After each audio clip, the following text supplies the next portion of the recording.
بیا هم ښه راغلاست درنو لیدونکو. ښکلې سندره مو ولیدله، د خپرونې وروستۍ برخه ده. وړاندې مو هم یادونه کړې وه چې پنجشنبې ورځ ده نو او ادب او هنر له برخې نه موږ سره میلمه دی یوسف وطنجار صاحب دی او دا نو ښه ترنم ویونکی هم دی، شاعر هم دی، شعر و شاعري هم کوي. د سره به د ده په ژوند په شعر و شاعرۍ باندې بحث و خبرې کوو، ترنمونه به هم ترې نه اورو. که تاسو سره هم د وطنجار صاحب په تړاو باندې پوښتنې یا هم کومه غوښتنه ترېنه لرئ کولی شئ خپرونه کې اړیکې ونیسئ او دا به حتما ستاسو غوښتنې او پوښتنې دواړه درته ځوابوي. وطنجار صاحب ستړی مه شئ خپرونې ته. سهار دې په خیر. ډېره مننه. په لومړي سر کې خو تاسې ته او همدارنګه د انعکاس راډیو ټولو کارکوونکو تلویزیون ټولو کارکوونکو اورېدونکو ته سلامونه، نیک هیلې او احترامات وایم. هیله ده چې ټول به روغ جوړ وي. مننه.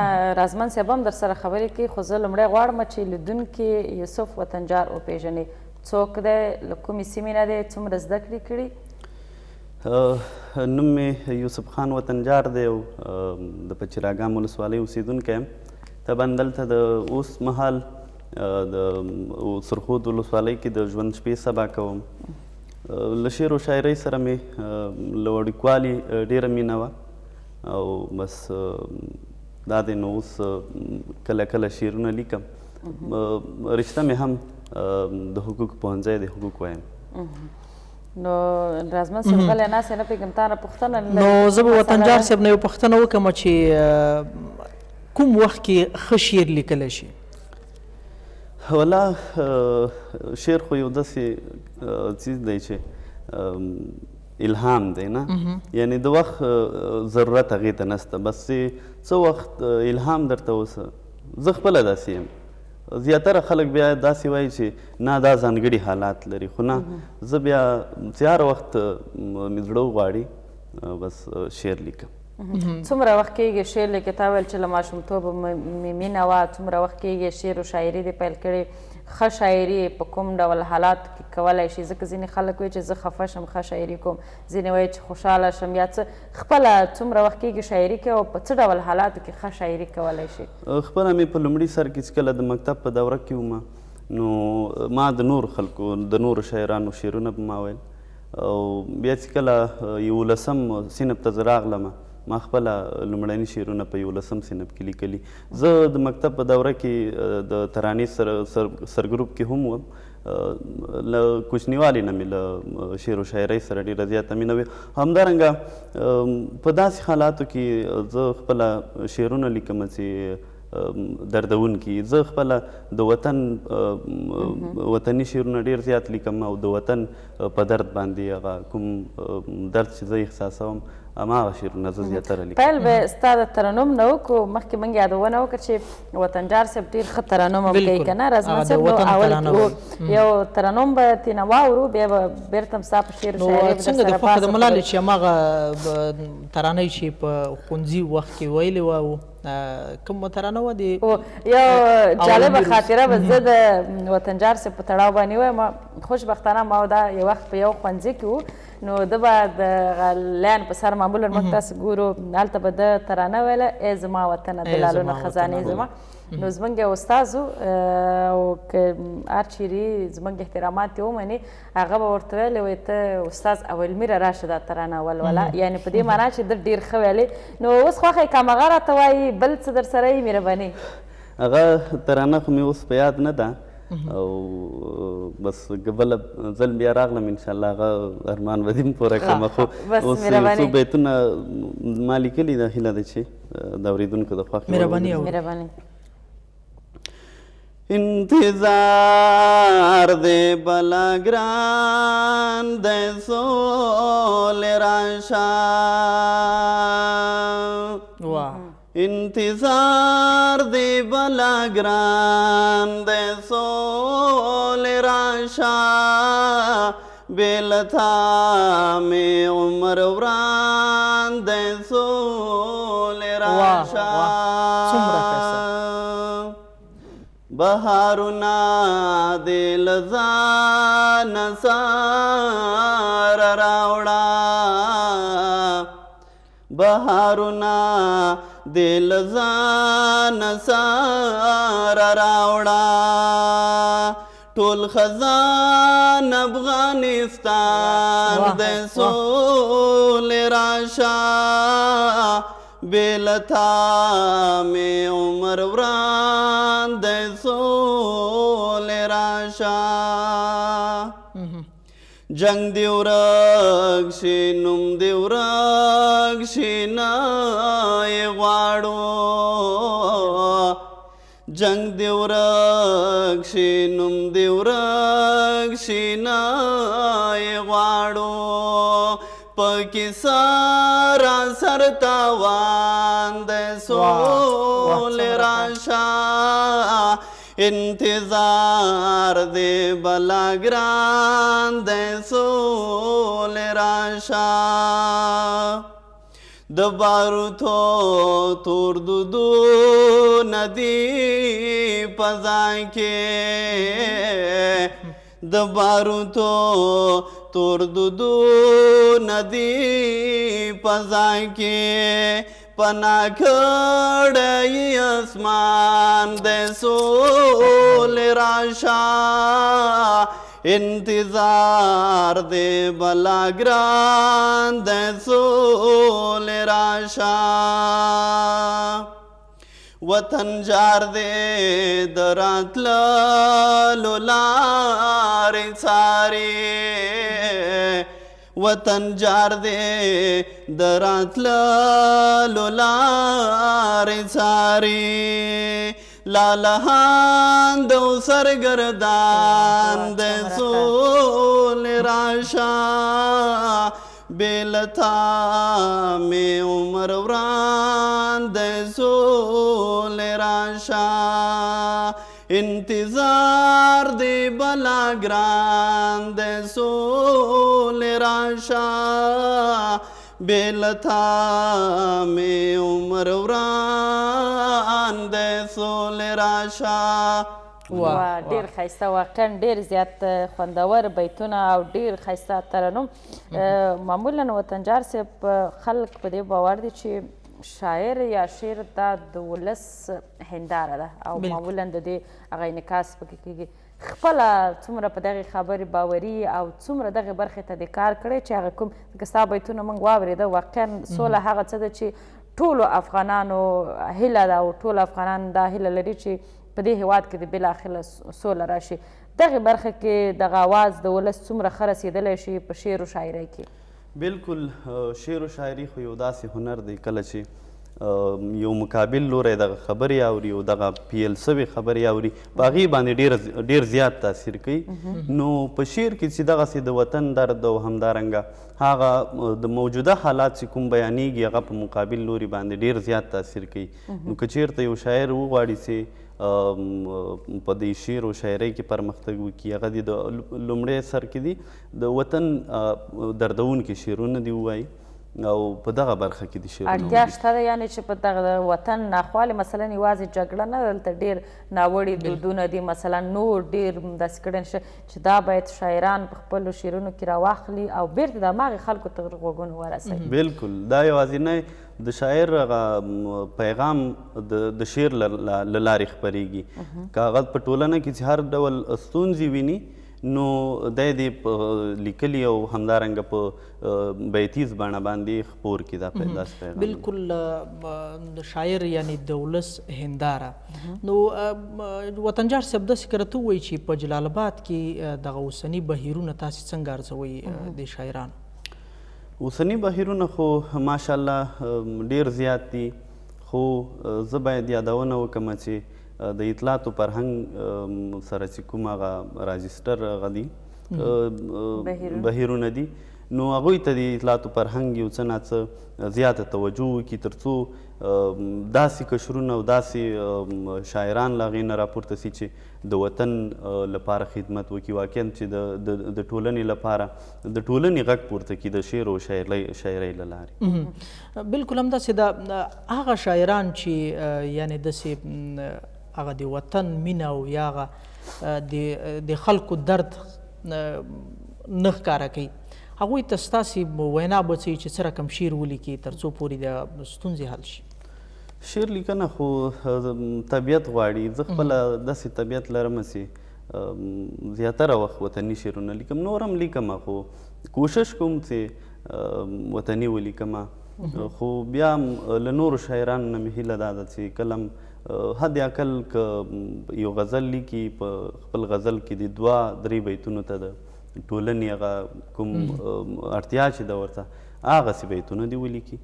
نو شاعران اوس نن سبا که موږ تاسې وګورو زیاتره نور شعرونه لیکي، نو ودې لیکي هغې ممانعت هم زه نه ورته کوم، خو یو څو بیتونو ځانګړنه دې هم په خپلو غزلو کې د ټولنې د ناخوالې دې راواخلي، هغه ناوړه دودونه چې مخکې ملالۍ خور یادونه ورته وکړه، نو دغسې د ټولنې هغه ضرورتونه دې پکې راونغاړي. څومره شعر و شاعري به دې کړې تر اوسه پورې؟ کوم کتاب دې چاپ کړی نه پلان لرې که نه؟ زه خو خپله اوسه پورې لا د چا خبره د ځان ته لا شاعر هم نه وایم، او شعرونه مې ډېر زیات نه دي، د ګوتو په شمار دي، او کتاب مې لا چاپ کړی نه دی. بل څه لرې اوس موږ ته ووایې؟ ترنم دې واورو، ځکه لیدونکي به ورته پته وایي. بالکل. نو ملالې هغه ځای کې چې یعنې په چراګام خو غریزه علاقه ده او ډېره ښایسته شنه علاقه ده، نو شاید چې هلته هم کوم یو غزل به یې لیکلی وي، که څنګه وطنجار صاحب؟ خو چې په چراګام کې د شپې سبا کړي، خو خیر اوس به یو څه ترې واورو. سمه ده، بس یو څو بیتونه مې لیکلي. د دې دردونو له مداره سړی څنګه وځي، په خدای چې ورکه مې کړه لاره سړی څنګه وځي، د دې دردونو له مداره سړی څنګه وځي، په خدای چې ورکه مې کړه لاره سړی څنګه وځي. دا دې منم چې ګنهګار یم خو خالي لاسونه، دا دې منم چې ګنهګار یم خو خالي لاسونه، د پادشاهانو له درباره سړی څنګه وځي، په خدای چې ورکه مې کړه لاره سړی څنګه وځي. چلی راښایه حسینه چې په کیسه ورکړمه، چلی راښایه حسینه چې په کیسه ورکړمه، له دومره ستړې انتظاره سړی څنګه وځي، په خدای چې ورکه مې کړه لاره سړی څنګه وځي. ستی ستی یې کړم ټول بدن مې لولپ شو، ستی ستی یې کړم ټول بدن مې لولپ شو، اشنا د هجر له انګاره سړی څنګه وځي، په خدای چې ورکه مې کړه لاره سړی څنګه وځي. پرون یو چا راته ویل چې ترې نه کاډه وړمه، پرون یو چا راته ویل چې ترې نه کاډه وړمه، لاره راښیال دې ښاره سړی څنګه وځي، په خدای چې ورکه مې کړه لاره سړی څنګه وځي. دا کار دې ښه نه دی پردي وطن ته مه ځه کنه، دا کار دې ښه نه دی پردي وطن ته مه ځه کنه، له خپل هېواد نه وطن جاره سړی څنګه وځي، په خدای چې ورکه مې کړه لاره سړی څنګه وځي، د دې دردونو له مداره سړی څنګه وځي، په خدای چې ورکه مې کړه لاره سړی څنګه وځي. ډېر ښایسته، واقعا ډېره لوړه شاعري وه. وطنجار صاحب د چا شعرونه ډېر ګورې اورې چې دومره ښه لوړه شاعري کوي؟ زه خپله د جلال امرخیل شعرونه ډېر لولم. همدارنګه کوزه پښتونخوا کې نو دغه اوسنی کوم شاعر چې و دغه شعرونه ډېر زیات لولم چې ډېر زیات پرمختګ یې وکړه د دانش صاحب. نو چون زه خپله اوس محصل یم او دغې برخې ته ما ډېره توجه هم نه ده کړې، خو بیا هم کله کله شعر لوستنې ته هم وخت ورکوم. وطنجار صاحب ښه شعر کوم شعر ته ویلی شو؟ ښه شعر بیا هم هغه مخکینیو خبرو ته ګرځم چې د ټولنې درد پکې نغښتی، د ټولنې هغه ضرورتونه چې کوم دي هغه پیغام چې ولري، زه هغې شعرونو ته ښه شعر وایم. او بله دا چې ځینې خلک دغه ریاضت په شعر کې ډېر دغه کوي چې یعنې دا ډېر مهم دی. تاسې په دې برخه کې څومره باوري؟ د هر چا ذهن بیل وي او ریاضت هم په شعر کې ځین نغښتی، او څوک چې وکولی شي چې ریاضت پکې په شعر کې راونغاړي نو مهمه ده. خو زه تر ډیره پورې ټینګار د ټولنې په هغه موجوده حالاتو باندې کوم چې کله یوه ټولنه له کومو ستونزو سره مخامخ وي، که هغه پیغام یو شاعر وغواړي چې په شعر کې انعکاس کړي، کولی شي. د وطنجار صاحب نه به نور پوښتنې هم لرو او نور څه به ترېنه هم اورو. جالبې خاطرې سره هم کله مخ شوی ترنم ویلو کې په ځانګړي ډول یا په شعر و شاعري کې د شپې درته چا زنګ وهلی چې وطنجار صاحب یو ترنم راته وکړه که نه؟ شعرونه خو ماته زنګونه ماته ډېر خلک وایي، خو زه چې کله بهیرونو ته ځمه هلته نو بیا زه له ډېرو جالبو خاطرو سره مخ کېږم. یوه ورځ د جمعې ورځ وه، بس یو هلک زنګ راوواهه چې راسه بهیر ته. بیا چې کله زه ورغلم، خدای ستا زه ډېر ستړی وم. چې ستړی وم نو بس دا د دریځ څنګه چې د یو اتاق ته ورننوتم نو بیا د هغه ویان ماته بلنه یې راکړه. زه چې کله د دریځ مخې ته ودرېدم زه ستړی وم، د ډېرې ستړیا له وجې نو ما چې کله ترنم شروع کړ په د ترنم په منځ کې نو زه د زما مرۍ خرابه سوه. نو بیا دغه شیبه ماته ډېره جالبه وه. نو د بیا ترنم کولی شو، نو د همداسې شعر لوستلی شو؟ بیا د هلکانو ته ما ویل چې چېرته به اوبه نه وي چې زه ډېر تږی یم. نو بیا هلکانو ویل چې اوس بانې مه کوه چې تږی او مرۍ دې خرابه سوه، خبره نه ده، راځه خیر دی بل ځل به راشي. ټپې دې هم کله ترنم کړي دي که نه یوازې بیتونه دا ترنم کوي؟ ټپې هم ترنم کوم کله کله چې ځان ته یم بیا ته اوس مه فکر وکړه چې ځان ته ناست یې هېڅوک نشته دی، یو څو ټپې به هم تېره ترنم واورو مهرباني.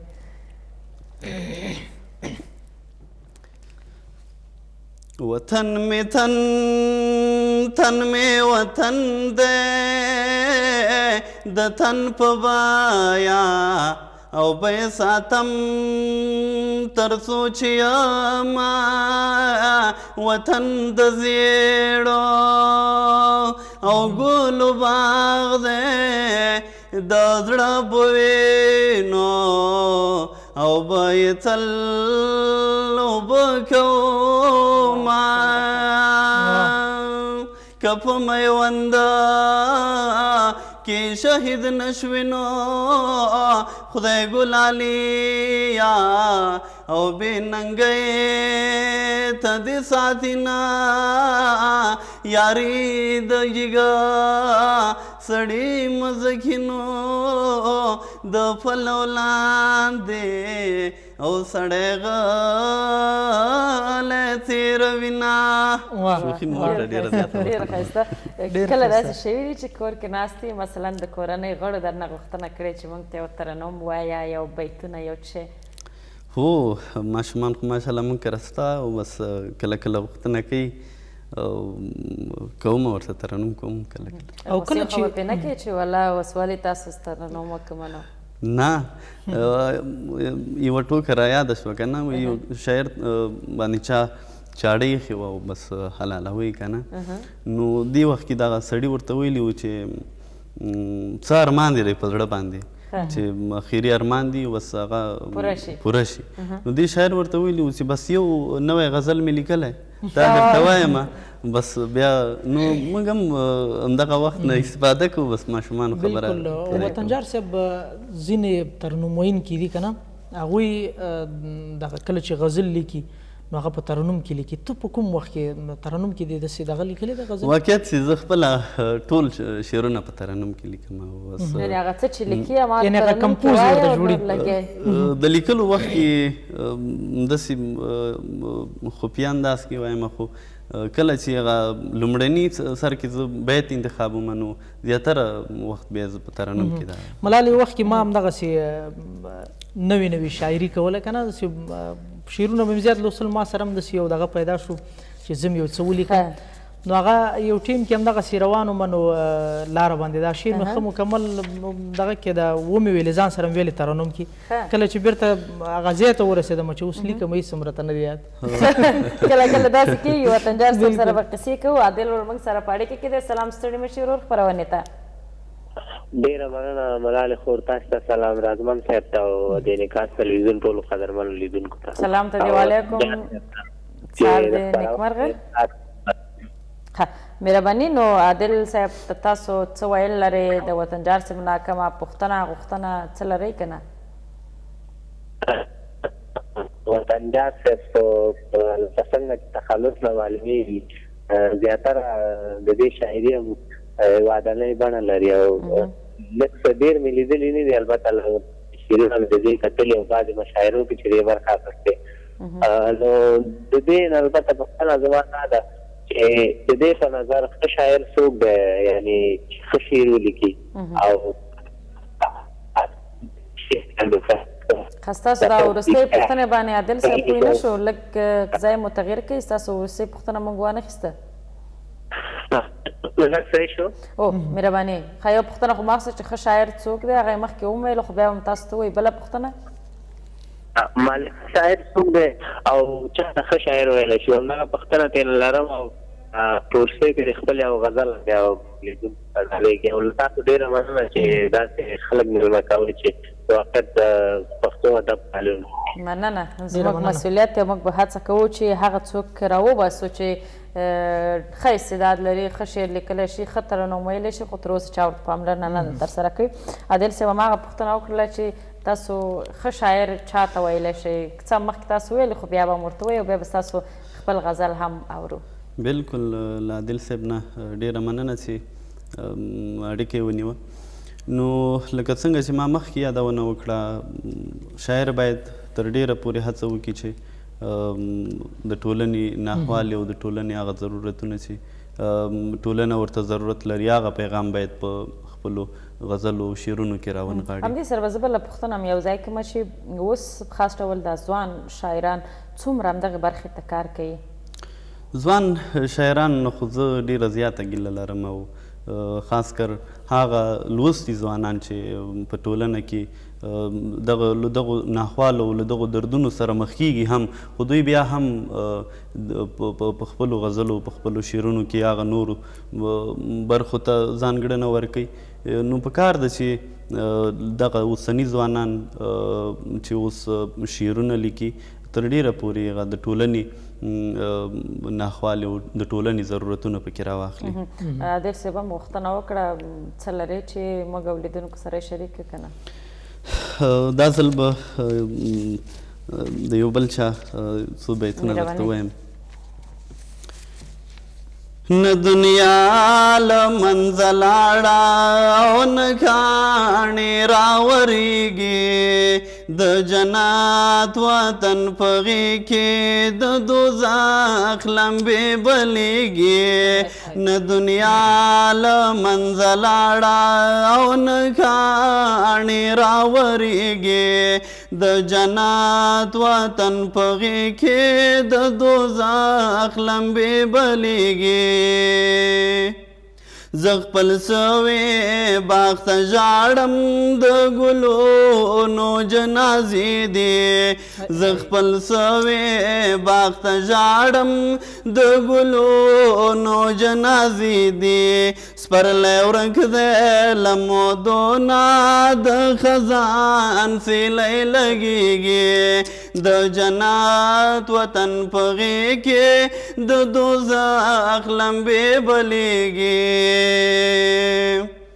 په ګناه مې خبر نه یم کاڼی بوټی مې دښمن دی په ګناه مې خبر نه یم کاڼی بوټی مې دښمن دی ای زما پروردګاره دا څه لوبې په ما کېږي د جنت وطن په غېږ کې د دوزخ لمبې بلیږي هم مې وینا بې ارزښته کتل ډېر دلته اسان دی هم مې وینا بې ارزښته کتل ډېر دلته اسان دی هغه خلک چې ما وژني هېڅ یې زړونه نه دردېږي د جنت وطن په غېږ کې د دوزخ لمبې بلیږي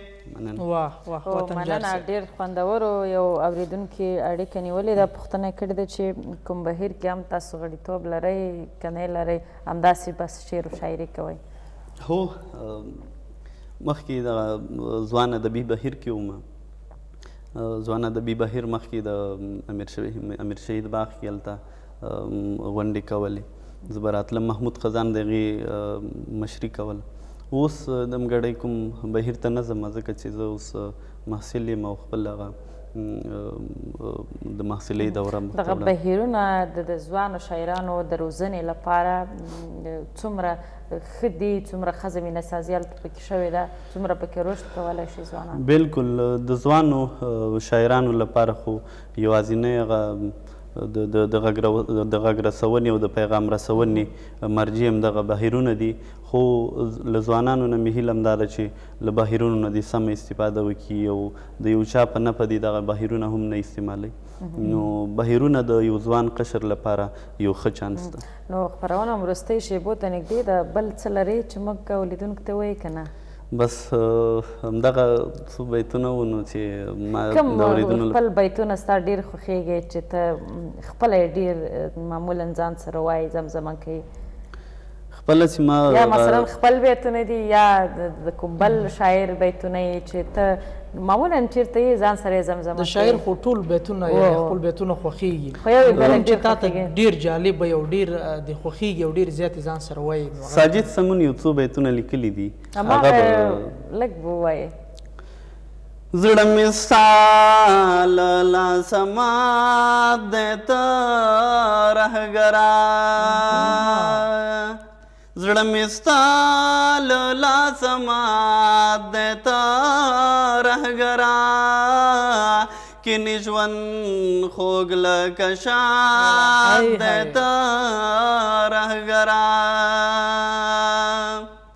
اوس مې مه وژنه ولاړ یمه مانځه ته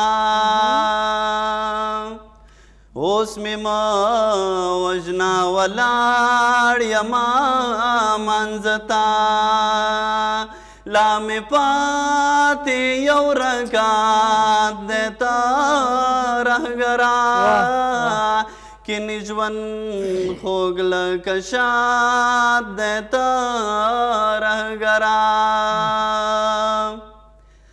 دا دنیا نور قومونو ته جنت خو دا دنیا نور قومونو ته جنت خو یو پښتون پکې مې رات دی ته رهګره کینې ژوند خوږ لکه شات دی ته رهګره ډېر زیات خوندور واقعا ډېره لوړه شاعري ډېر لوړ انتخاب او موږ وایو چې زموږ په ټولنه کې د دغسې شاعران لا هم نور ډېر شي نو څه پیغام لري خاص ډول شاعرانو ته یا ځوانانو ته ستا په یو بیت و چې وطن نه مه ځئ څنګه به وطن نه د خلکو زړه وشي زموږ ډېر ځوانان دي هغه بیکارۍ له امله یا نور له امله داسې کړنې ترسره کوي چې هم یې ځان ته تاوان یم نورو ته څه پیغام لري څه ویل لري داسې خلکو ته هغه ځوانانو ته خاص کر هغه لوستو ځوانانو ته چې کلونه دلته زده کړې وکړي بیا د دغو زده کړو د ترلاسه کولو نه بیا هم دوی نورو هیوادونو ته ځي هلته د ژوند شپې سبا کوي پکار ده چې خپل هیواد کې پاتې شي او خاص کر هغه شاعرانو ورونو ته هم دا وینا کوم چې دوی د هغه د ټولنې ناخوالې په خپلو شعرونو کې راونغاړي او همدارنګه خپل تعلیم ته د ادامه ورکړي او د خپل مور و پلار د ډېر زیات احترام وکړي. ډېرې زیاته مننه. ته خو وروستۍ کومه پوښتنه نه لرې؟ خپرونه به پای ته ورسي. ساعت ته چې ګورو وخت به پوره وي. بیخي صحیح ده. ډېرې زیاته مننه شاعر او ترنم ویونکی یوسف خان وطنجار صاحب له تا چې راغلې خپرونې ته موږ ته د ښکلې ترنمونه هم وکړه بیتونه شعرونه دې هم ویل. مننه له راتګ نه دې. ډېره مننه. خیر اوسه. نو خپرونه همدلته پای ته رسوو. رضوان صاحب ستا خوښه ده؟ بلکل. درنو لیدونکو د انعکاس سهار خپرونې همدومره وه. تر بلې خپرونې چې بیا ستاسې په درانه چوپړ کې حاضرېږو اجازه راکړئ.